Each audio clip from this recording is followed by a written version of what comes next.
¿Te has preguntado cuáles son las primeras inversiones que debes de hacer? Aquellas que tienen la mayor urgencia, las que tienes que hacer lo más pronto posible. En este video justamente vamos a hablar de 6 diferentes inversiones, de la más urgente a las menos urgentes, o aquellas que harías una vez que has cubierto las bases, las inversiones más urgentes.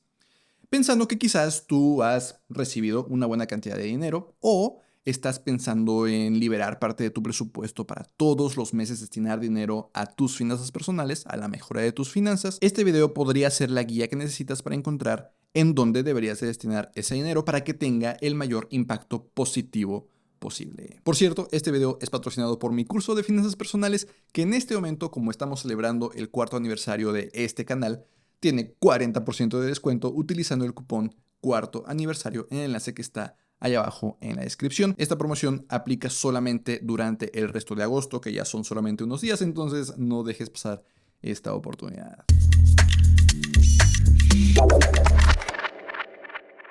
Hola, yo soy Eduardo Rosas, soy licenciado en Finanzas y Banca, actualmente estudiando mi maestría en Planeación Financiera, y en este canal hablo sobre todo lo que debemos de saber sobre finanzas personales. Así que, si es tu primera vez por aquí, considera suscribirte. En este video entonces hablemos sobre estas 6 diferentes inversiones, de la más urgente, la que debes de hacer en cuanto tienes un pequeño espacio en tu presupuesto, hacia las menos urgentes, las que debes de hacer una vez has cubierto estas bases. Y esto de nuevo pensando en que has liberado quizás un espacio en tu presupuesto o que de pronto tienes dinero que no habías contemplado y que decides destinar a mejorar tus finanzas. Si este es tu caso, el primer lugar al que deberías de destinar ese dinero, el lugar más urgente, es a juntar mínimo 10,000 pesos en un fondo de emergencias. Estos 10,000 pesos no necesariamente van a tener los mayores rendimientos, que sí, idealmente los puedes guardar en una cuenta de débito que genera rendimientos como Klar o Comodín o como otras opciones de las que hablé en un video que te dejo aquí en las tarjetas, pero cuyos rendimientos no van a ser tremendamente altos, o el objetivo no es que lo sean. El mayor potencial de esta inversión entonces no está en su crecimiento, sino en la estabilidad que te puede dar.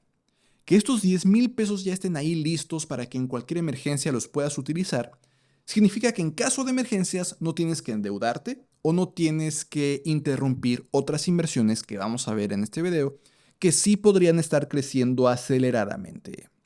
Si no tuvieras estos al menos 10,000 pesos, una emergencia te puede descarrilar, llevarte a pedir créditos que te endeudarían por meses o por años, o a interrumpir esas inversiones que quizás iban creciendo bastante bien. Pero si tienes al menos estos primeros 10,000 pesos en tu fondo de emergencias, una emergencia será quizás un pequeño bache en el camino, pero ya no tendrá un impacto tan gigante. Entonces, he ahí el valor y la urgencia de estos primeros 10,000 pesos. No en su potencial crecimiento por sí solos, sino en la estabilidad que te va a proveer, que al final del día podría significar el mayor crecimiento porque impedirá que pagues intereses o que tus inversiones dejen de crecer. Esto me recuerda a una de las frases que más se me quedó grabada en el libro de la psicología del dinero que tengo por aquí, que dice el autor Morgan Housel que más que querer los mayores rendimientos, quiere la mayor estabilidad para mantener el rumbo y mantener sus finanzas sin interrupciones. Y que esa estabilidad al final del día cree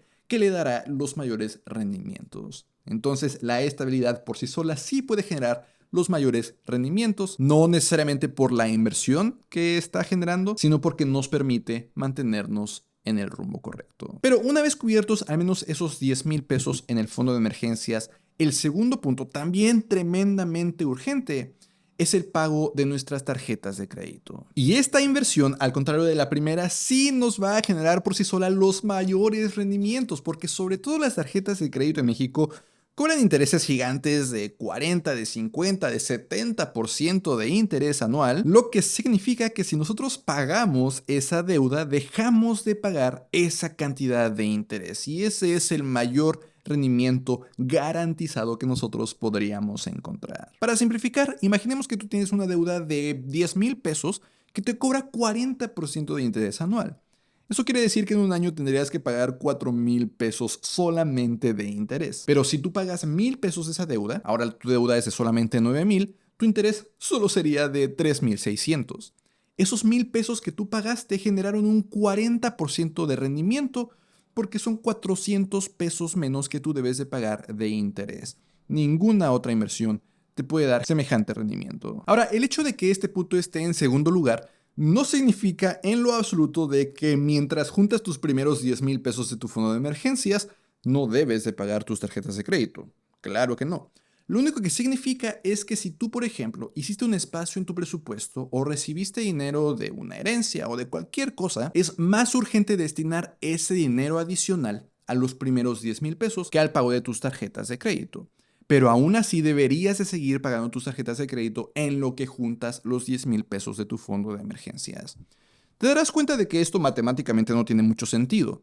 Matemáticamente tendría más sentido pagar la deuda primero, lo más rápido posible. Porque mientras juntas tu fondo de emergencias, ese dinero podría ser destinado a pagar menos intereses. Pero la idea aquí no es hacerlo matemáticamente correcto, sino lo que nos provee de esa estabilidad. Al final del día, si no tenemos esa estabilidad y nos enfocamos a pagar nuestras deudas y sucede una emergencia que no podemos prever, pues sin un fondo de emergencias podría hacer que nos endeudemos otra vez. Entonces, si bien matemáticamente quizás no es lo mejor, si no pasa una emergencia, hubiera sido mejor haber pagado las deudas primero, pero como no sabemos si va a pasar una emergencia o no, es mejor tener esa estabilidad desde el principio. Y bueno, brincando al tercer paso de esta lista, debemos de pagar nuestras otras deudas caras, que ya se refiere a otras deudas más baratas que las tarjetas de crédito, pero aún contempla deudas en créditos personales o en créditos automotrices. No contempla créditos hipotecarios que usualmente son mucho más baratos. Y está separado del pago de tus tarjetas de crédito porque en este paso ya podemos tener otros objetivos financieros secundarios. Mientras que es tremendamente urgente pagar nuestras deudas en tarjetas de crédito, este tercer paso ya no es tan urgente. Es muy urgente, pero ya no es tan urgente como para que evite que ahorremos para algunas cosas o sigamos construyendo nuestro fondo de emergencias. A la par de que seguimos pagando nuestro coche o nuestro crédito personal, podemos construir nuestro fondo de emergencias. No querríamos hacer eso necesariamente mientras pagamos las tarjetas de crédito porque esas suelen tener intereses muy altos y es muy urgente que las paguemos. Pero estos créditos un poco más baratos, si bien aún muy caros y aún nos generarán rendimientos impresionantes de 15 o de 20%, ya no son tan urgentes porque son mucho más baratos que tarjetas de crédito suelen ser. Por cierto, si quieres saber cómo pagar estas deudas de forma más eficiente, sobre todo si tienes más de una, ya hablé del proceso en otro video que dejo aquí en las tarjetas. Pero la idea, de nuevo, es que ese dinero que tú has liberado de tu presupuesto sigue generando tremendos rendimientos, porque los intereses de esas deudas suelen ser bastante altos, si bien no tan altos como las de las tarjetas de crédito. Ahora, el cuarto punto de la lista al que debes de destinar ese dinero que tú has liberado o que tú quieres destinar a la mejora de tus finanzas es invertirlo en tu educación. Ya que no tienes la presión de las deudas, ya que no tienes la presión de estar pagando intereses, puedes redoblar esfuerzos en tu educación. De preferencia no significa que antes no invertías en tu educación, pero quizás antes te limitabas a invertir tu tiempo y tu esfuerzo. Ahora podrías invertir algo de dinero. Ahora que has liberado aún más espacio de tu presupuesto porque ya no tienes deudas que pagar, podrías invertir en cursos, en talleres, quizás incluso en licenciaturas o maestrías, e incrementar el potencial de ingresos que tú puedes generar. Incrementar este potencial significa que justamente para los siguientes pasos que vamos a ver también en este video, podrías invertir aún más dinero del que podrías invertir si no invirtieras en tu educación. Dije invertir muchas veces seguido, ¿verdad? Pero la idea es que justamente como incrementas tu potencial de generación de ingresos, eventualmente tendrás aún más dinero que invertir. Si por ejemplo en este momento ganas 10,000 pesos al mes y no puedes invertir nada de tu dinero, invertir al menos tu tiempo y tu esfuerzo en tu educación podría significar que en el futuro incrementas tus ingresos a 12,000, a 15,000, a 20,000. En realidad no hay un límite de cuánto podrías ganar. Lo que ahora sí podría significar hacer un espacio aún más grande en tu presupuesto para invertir en otras cosas. Es ese potencial propio el que tiene tanto valor. Y por eso es más urgente invertir en ti, en tu educación, en poder obtener mejores empleos, poder subir de puesto, que invertir en algunas otras cosas que ya vamos a tocar en un segundo. No te dejes engañar por lo que luego solemos escuchar de que, ay, es que esta persona ni siquiera terminó su prepa o su universidad y es multimillonaria, ¿por qué no podría hacer yo lo mismo? Porque esos ejemplos son las excepciones de personas que, aunque no terminaron una universidad o una maestría, lograron buenas cosas, no son la regla. La mayoría de las personas que realmente tienen éxito financiero tienen bastante educación por detrás. Creo que es muy común quedarnos con los ejemplos más notorios de Mark Zuckerberg o de Bill Gates, que se salieron de Harvard y aún así se volvieron personas multimillonarias, aun cuando haya muchísimos más ejemplos quizás de menos renombre que necesitaron de una maestría o de una licenciatura o de 2 licenciaturas o incluso de estudios no formales, pero estudios continuos, educación continua, para llegar a donde estén en este momento. Entonces, no descartes el invertir en tu educación porque va a ser muy importante para los siguientes pasos. Y justamente el quinto paso es invertir en bonos gubernamentales que se conviertan en tu primera inversión pasiva a largo plazo. De preferencia, empezarías a invertir en esto desde antes de que tu inversión en tu educación dé resultados, lo que podría tomar varios años. Pero si no lo puedes hacer, puedes aplicar la regla del 50%, que dice que tú debes de destinar el 50% de todos tus incrementos de sueldo futuros a tus inversiones. El otro 50% te lo puedes seguir gastando. La mezcla de esta regla del 50% con priorizar tu inversión en tu educación por encima de inversiones en la bolsa o en bonos o en cualquier otra cosa puede tener tremendos resultados. Podemos regresar al ejemplo que mencionaba en el que ganas 10,000 pesos al mes. Si tú no puedes cortar gastos más allá de gastar esos 10,000 pesos, no puedes invertir nada en estos bonos que te empezarían a generar ingresos pasivos cada 6 meses, que de preferencia reinvertirías para generar interés compuesto. Pero no podrías si no puedes cortar tus gastos más allá de esos 10,000 pesos. Pero si empiezas a invertir en tu educación, aunque sea solamente tiempo y esfuerzo, eventualmente podrás incrementar tus ingresos, y esto es por encima de la inflación, por ejemplo a 12,000, a 15,000. Y siguiendo esta regla del 50%, significaría que al menos la mitad de esos aumentos los puedes invertir. Y de pronto, si tus ingresos subieron a 15,000, y tus gastos solo subieron a 12,500, porque de nuevo la mitad lo estás ahorrando, ya puedes estar invirtiendo en bonos 2,500 pesos todos los meses, que es un muchísimo mejor resultado que depender de intentar cortar tus gastos, que quizás ya no es posible. Lo que es más, esta misma regla del 50% te está ayudando a cuidar que tu inflación de estilo de vida no se salga de control, porque de nuevo solamente la mitad de tus incrementos de sueldo, más allá de la inflación, te está permitiendo gastar. Lo demás te está pidiendo que lo ahorres. Ahora, la razón por la que esta inversión en bonos la estoy poniendo con una urgencia mayor que cualquier otra inversión es de nuevo por la estabilidad que te puede proveer. Y que por cierto es una estabilidad que podrías tener en el largo plazo. Esta inversión justamente mencionaba que se convertiría en tu primera inversión pasiva de largo plazo, que estoy diciendo más de 7 años, al menos. Y similar al primer paso que mencionaba en este video, que es juntar esos 10,000 pesos en tu fondo de emergencias, estos bonos te están dando de esa estabilidad para hacer otras inversiones menos estables, pero más rentables en el futuro. Así como esos 10,000 pesos de tu fondo de emergencias fueron necesarios para darte la estabilidad necesaria para pagar tus deudas carísimas, esta inversión en bonos es necesaria para proveerte de la estabilidad necesaria para el sexto y último paso de este video, que es invertir en acciones, por ejemplo, a través del S&P 500. Esta inversión, sin embargo, es muchísimo más inestable, va a tener variaciones constantes. Muchas veces incluso esas variaciones pueden ser bastante grandes, de 20, de 40%. Imagínate perder 40% del valor de tu inversión en solamente unas semanas, que podrían hacerte entrar en pánico si no tuvieras la estabilidad de tu inversión en bonos.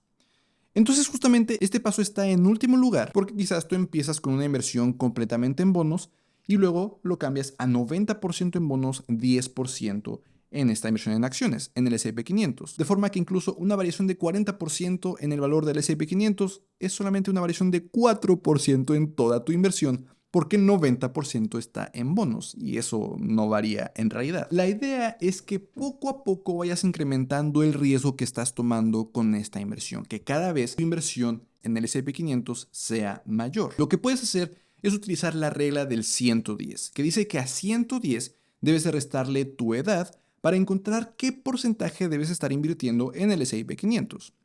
Si yo tengo 30 años, el resultado sería 80%, porque 110 menos 30 es 80. Y si yo empecé con solamente 10%, mi objetivo es ir incrementando poco a poco hasta ese 80%. Pero poco a poco y en cualquier momento podría pausar el incremento. Si de pronto ya estoy en 60%, aún no es 80%, pero quizás ya las variaciones me causan estrés, entonces ahí puedo pausar el incremento del riesgo. Empecé con 10, 20, 40, todo bien, 60%, ¿sabes qué? Ya está bien, hasta ahí le dejamos independientemente de lo que la regla del 110 me haya dicho. Al menos en lo que me voy acostumbrando y quizás en algún punto diga, ¿sabes qué? Este 60% sí lo puedo seguir subiendo hasta ese 80%, pero esa subida en riesgo fue gradual. Si yo no hubiera hecho esto, si yo no hubiera dado prioridad adicional a mi inversión en bonos, lo que puede pasar es que invierto en algo demasiado riesgoso para mí, me encuentro con que mi inversión baja, empiezo a decir que invertir es una farsa, que esto no lo voy a volver a hacer y mis finanzas se ven comprometidas, porque no estoy haciendo una inversión que realmente tenga el crecimiento que una inversión en acciones, por ejemplo a través del S&P 500, puede tener en el largo plazo. Si al contrario sí tuve esa prioridad en una inversión más estable, en bonos, que por sí misma puede generar buenos rendimientos, me da la confianza, la estabilidad necesaria para poco a poco ir incrementando el riesgo según lo que yo puedo soportar. Regresamos a lo que decía de Morgan Housel en su libro La psicología del dinero, de que más que los mayores rendimientos quiere la mayor estabilidad y que cree que justamente esa mayor estabilidad le dará los mayores rendimientos. Pero, en fin, ahí lo tienes, estos 6 diferentes pasos que tú puedes tomar poco a poco, uno tras otro, para ir mejorando tus finanzas personales. Del más urgente, de juntar lo más pronto posible esos 10,000 pesos, a los menos urgentes que ya deberías de tomar una vez que los primeros han sido completados. Espero, como siempre, que este video te haya sido de utilidad y nos vemos en la próxima.